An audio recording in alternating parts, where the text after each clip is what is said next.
let's go groove into that, and then do it on the high time to start off. Okay.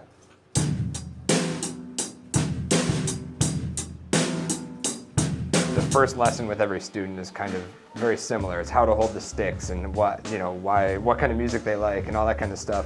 But then you watch them grow and you start to learn who they are as individuals. And one of my favorite things about private lessons is I'll teach a lesson, and then the next hour I'll teach a new student, and I'll do the same information the same way, and it doesn't resonate with that student. So I have to change it up, and I have to be thinking on my feet all the time about how to keep students engaged and interactive in the lessons. Hi, my name is Ziegler, and I'm a freelance teacher and performer. I started playing in 6th grade. I played a little bit before that. My uncle was a drummer, and he would set me up behind his drums and let me kind of goof around a little. Went through school, and then went to the University of Toledo for my undergrad and fell in love with playing concert, percussion, classical music, that kind of stuff, and then went and did my master's and doctorate at the University of Iowa. And then came back to Toledo and started teaching lessons and freelancing and working for a couple different universities.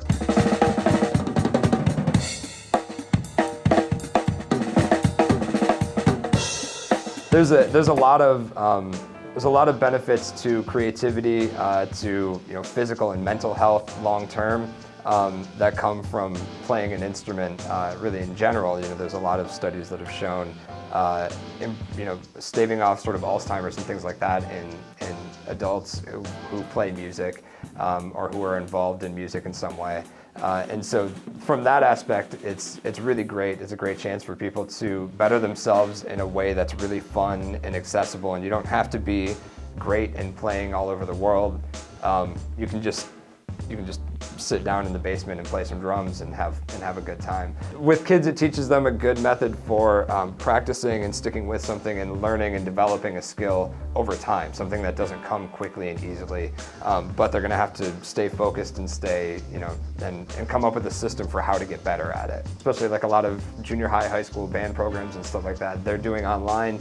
And those band directors, a lot of them are good friends of mine, and I know that they're doing the best that they can, but trying to teach a band online, I don't know how they're managing to do that. But one-on-one lessons gives the student a chance to like really play in a way that they can't in a band class setting on Zoom. It's difficult to be able to arrange rehearsals and lessons, which are traditionally face-to-face and very much rely on that personal factor of being in the same room. And the hurdles have included, how do we make this happen in Zoom? How do we make this happen over Skype? But we have adapted and we have overcome this challenge to be able to do very quality lessons on the Zoom platform, as well as some other FaceTime platforms that I've seen pretty good success with. Hi, my name is Dave Cerelli. I'm a local musician and music educator.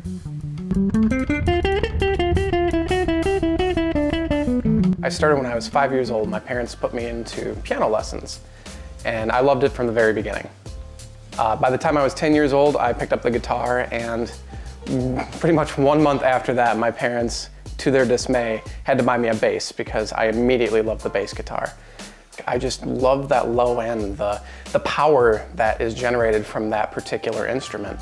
I really like the way that it fills out the bottom end of the band, and it was able to provide this nice solid sound in conjunction with the drummer. I wonder if Sharon will see me, but I play cool, 'cause cool is what you have to do. It's really nice to be able to wear all these different hats and be able to share music in many different regards across many different platforms. So during the day, I get to teach the history of jazz and sometimes history of rock at the University of Toledo, where I'm a part-time professor there. And then I immediately go right to my private lesson mode. I will teach piano, bass, and guitar. And then from there, I usually end my night at some sort of venue, bar, restaurant where I am doing live performance. Everybody that I teach has a pretty strong passion for learning music. Some of the younger kids might not fully understand it yet, but they're having fun with it. They're really enjoying what they're learning in our private lessons, and they leave all the lessons, excited to show mom and dad what they learned on the keyboard or what they learned on bass today. But there is, of course, that challenge of how do we then get them to show it in a more public way? Because we can't have recitals right now. We can't have public performances where, you know, mom, dad, grandpa, and grandma were able to come and see their little one actually performing. Music is so ingrained in our everyday life. Sometimes we take it for granted. We think, you know, of course we walk into a grocery store and there's a song playing. Of course we walk through the library and, you know, you kind of hear a little bit of something coming from somebody's headphones.